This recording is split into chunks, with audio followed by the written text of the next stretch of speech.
What's up, guys? It's your boy, Barca Boy 103. Just finished watching the match, and Barcelona lose their first game of the season in a very decisive moment, of course, in the Champions League. 2-1 to Monaco in a match where could have been won if circumstances were a bit different. Now, the starting line for this match is on the screen. It was Ter Stegen in goal, a back four of Kounde, Kubarsi, Inigo, Balde, midfield three of Casado, Eric, and Pedri, front three Lamine Yamal, Lewandowski, and Raphinha. Let's talk about the game. So, things went tits up, of course, after the red card, 10 minutes into the game, which of course was at the fault of Ter Stegen. Poor pass out to Eric Garcia, who couldn't get the ball. Minamino had some good pressure on him. Eric Garcia had to make a choice. Take him out, take a red card, let him have a chance on goal, which probably 90% would go in. Maybe even 100% go in, knowing the twat we have in goal. Took the red card. Very reminiscent of what happened against PSG last season. That's kind of how this game went. Playing 80 minutes with 10 men is not easy. I think in the first 10 minutes with 11 men, we looked okay, holding on to the ball pretty well, but moving forward, there was not really much. Monaco really, locking it down in the back line. A few minutes later, Monaco score after, terrible defending from, I think it was Balde, and then at Ter Stegen's near post yet again. We get a goal back from Lamine Yamal from individual brilliance. Beautiful ball from Casado over the top. Lamine Yamal runs down the right-hand side, cuts inside twice, bottom right-hand corner finish. It's beautiful. Second half comes in. We look mediocre. We look crap. Simple ball over the top. We're trying to hold the high line again. This time it didn't catch him out. Through 1v1. Hits, shoots it right at Ter Stegen. It still goes in. Where do I start? Okay. For me in this game, there were some positives despite the result. Let's talk about the positives firstly. With 10 men, we didn't look that bad. I think in that first 20-minute period with 10 men, we were absolutely all over the place. And I am beyond shocked that Hansi Flick did not make any changes. That midfield was absolutely wide open. But he took a gamble. He wanted to go with the 4-2-3, play more attacking, hit Monaco on the break after sitting back. That was his approach, and it's failed. Second half, we looked really good from the start, to be honest. It didn't really look like we were down to 10 men. We looked more compact. We saw now Raphinha finally dropping in, helping with the numbers back there. And then, again, Monaco are still coming behind. We very much had a clear game plan that second half. And that was to park the bus and hit Monaco on the break. And then by that point, you're inviting pressure. It was the main criticism of, Barcelona over the past 2 seasons. When you're under the cosh, when you're under pressure, you should not sit back. You should keep going, because when you sit back, what do? You invite pressure. I was tweeting this throughout the whole entire game as well. It was very evident that this game was going to end 2-1, but to which side who? Either Monaco with one of their 5,000 chances or Barcelona on the counterattack, and it was Monaco in the end. So the positive for me is that we didn't look as terrible as we did against PSG last season with 10 men. This time we looked a bit better, but still not the best. This game for me, this loss is 95% on Ter twat, Ter statue, Ter prick, Ter moron, Ter idiot, whatever Ter you want to give that German fraud. Ter Stegen is cooked. He's done. Get him out. But I say that now, fucking renew this contract. What was it? Last year? Or during the, I don't even know fucking when we renewed his contract, but his distribution, shit. Ball control in the air, shit. Shot stopping, shit. He single-handedly cost Barcelona these 3 points.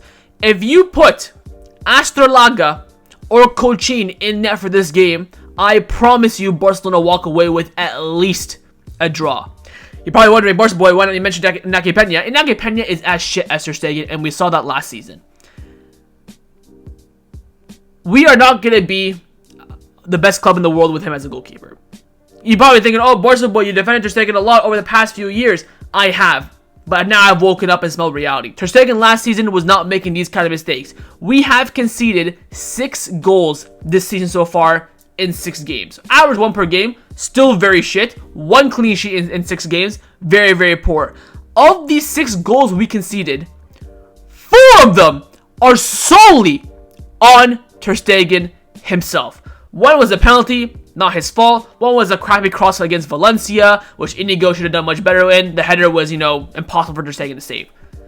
Every other goal we conceded this season is 100% Ter Stegen's fault. I can go through it right now. Vallecano, near post, should be saving that. Girona, coming out like an absolute fucking twat. Not needed. His fault. Both goals today, his fault. Of course, the first one, near post, should be saving that. Or at least getting a hand to it. Not just standing there like a Ter statue. It's the second goal. The striker is through on goal. Shoots it right at Ter Stegen. Hits his fucking ugly face. His hair transplant head. And goes in. I mean... What else? What must do, fam? What can we do when we have a useless player in net? The other 5% today for me has to be on Hansi Flick. You're probably wondering, Barca boy, why Hansi Flick?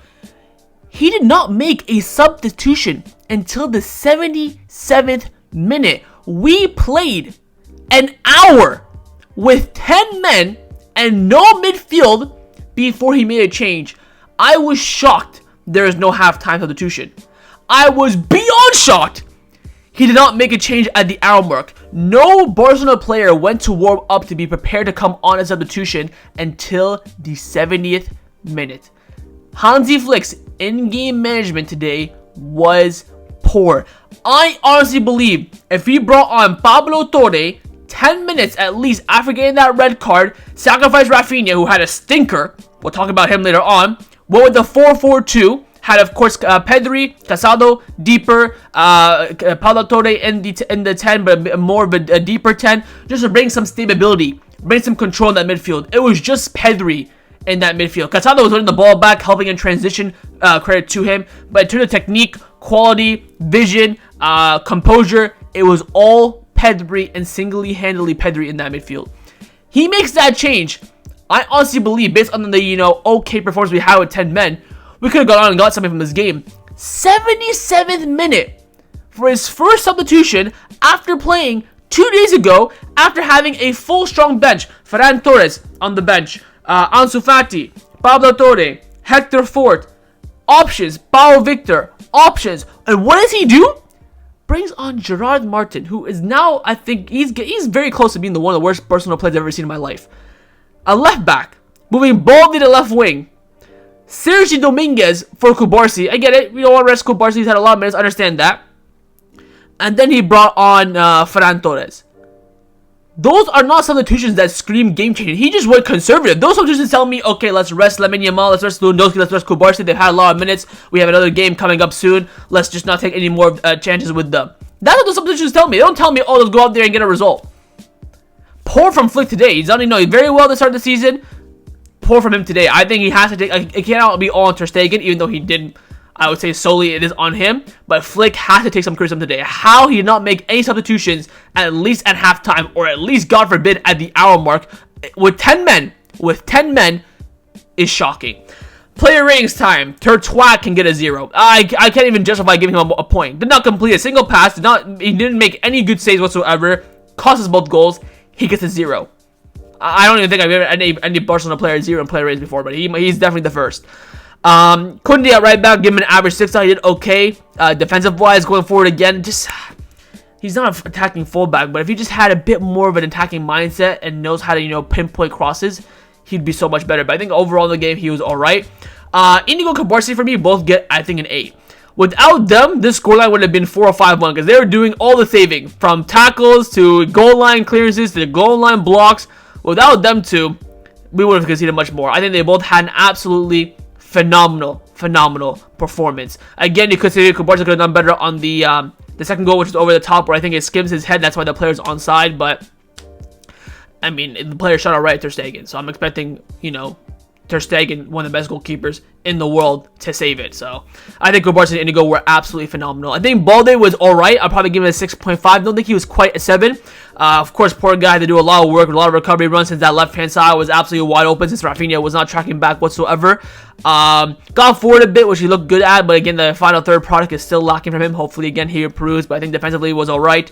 Casado and Pedri for me both getting 8, mainly due to the fact that they absolutely ran their balls off. I know it's Barcelona, that should be a default. I understand that, but with 10 men, gotta give credit where it's due. They absolutely left their blood, sweat, and tears on that pitch for Barcelona tonight. Casado was sensational. Pedri was elegant, you know, even creating chances with little to nothing in front of him and little nothing, you know, to look for. Both Pedri and Casado for me were fantastic.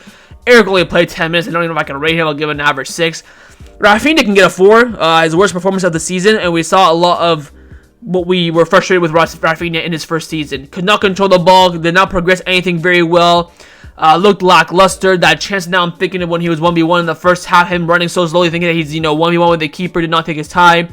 Slipped so many passes. His touches were way off in this game. He was just beyond poor. I understand he was very good against Valencia, Valladolid, Vallecano, Girona. Today's an off day. I guess it happens. I guess he's a human being. I get it, but I'm going to give him that constructive criticism. Beyond shocking from Raphinha today. Lewandowski, I'll probably give a 5. Poor guy had absolutely nothing to do in terms of, you know, final third. He made runs. He held the play up.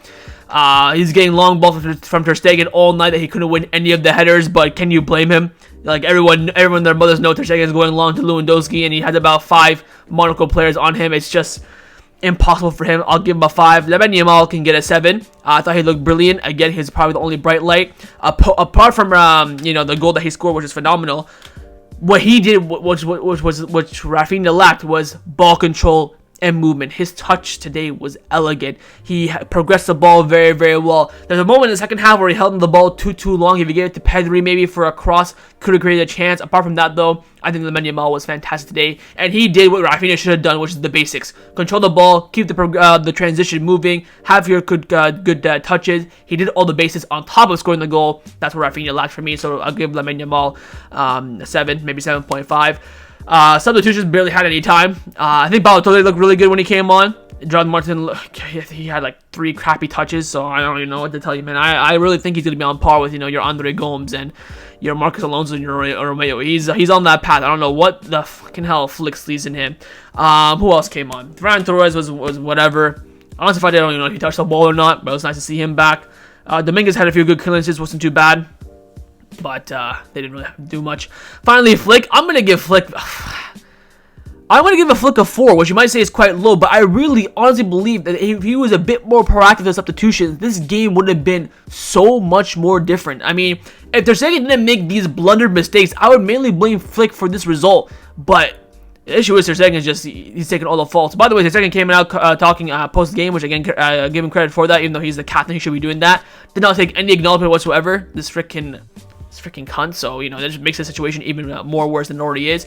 But with Flick, I'm going to give him a 4 because I really think that substitutions, you know, after that red card immediately, maybe at least halftime, or at least, God forbid, at the hour mark, this game would have been much different. So that's my match review. Hopefully you guys enjoyed this video. If you did, of course, make sure you drop a like down below, and of course in the comments down below as well, let me know your thoughts on the match. Who's at fault? How would you, you know, split the blame between Ter Stegen and Flick, like how I did? What's your thoughts on the performance, especially with 10 men, and of course your manager and player ratings as well. And of course, make sure you guys subscribe down below as well if you haven't already. And I will see you guys next time on the channel.